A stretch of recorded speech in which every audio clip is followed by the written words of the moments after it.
अस्सलाम वालेकुम। आज बनाओ अस दानस मजेदार रस तो बे हावो तो ये दान कित कन चटन तो जल्दी जल्दी कित कन कड़ो फल तो वमेद तुह यू यह अजुक जूस पसंद तो तुम बनयू तकियो करो जल्दी जल्दी शुरू। मे निमुत यह बोड़ हूँ दान यह अल पल 400 ग्राम दान तो यह पे कवर आसान यह टूप हिश यह तुल बह अमि श्राप सत थोद तो वन दिम बह चीर इत कन मजबाग करहोस जिस मगर पूर न क्या 3मिस हिस्सस तामत इत कन दिमहोस 3 चीर तो योर दिमहोस ब्याख चीर अमि श्राप सती 4 चीर लगित दिम बह वन बे 4 चीर मज मजबाग वुचस यम दिम ने बोन तामत बह क्या 3मिस हिस्सस ताम वुचवस यम 8 चीर लगित अत सती खोलन बह यह वन पाने खोलन वुचस यह सहल तरीक दान खोलनुक दान खोलन मुश्किल काम तो बहुत हावान तुह सहल तरीक यह दान खोलनुक दान खोलित ओन मे यह बोड़ बान तो ये बड़िस बानस मज फिरन बह इत कन बोन कुन तो दिम बह पे यमे श्राप सत कन दब दब अत वसान यम फल वन पाने वुचस यम न वसान तो अस हेको अत सती कड़ित क्या नेरन वन पाने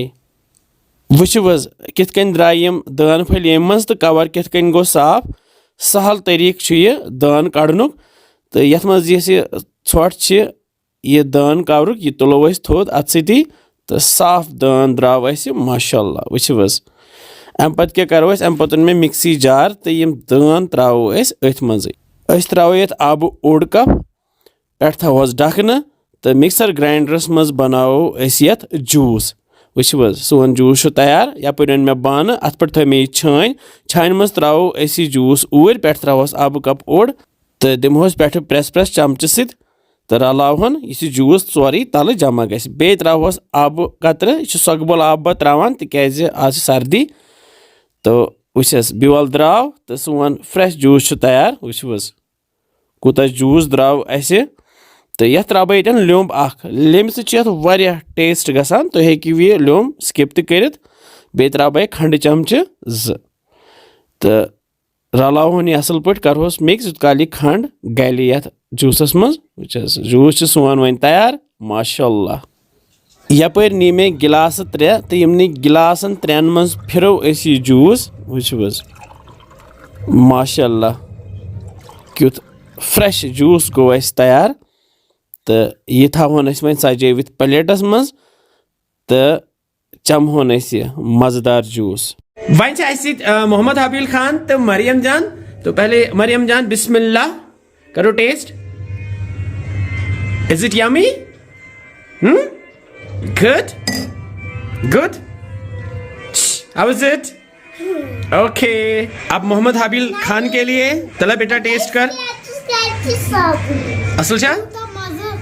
ओके कर सा फिनिश जल्दी जल्दी। मरियम चैसा बेटा जल्दी जल्दी हाबिल खान माचो सा कर से जल्दी फिनिश बिस्मिल्लाह।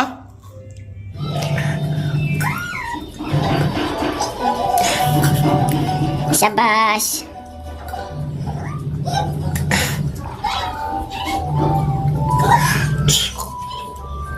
बच्चों चो जूस तो वन वो बत कि मज गोमुत ये जूसस बिस्मिल्लाह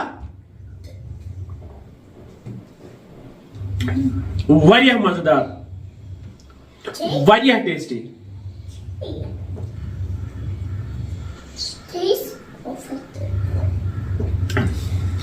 वारिया मजा तुम ते बनयु इंशाअल्लाह समखो बे जल्दी बिहु रबस हवाल अस्सलाम वालेकुम।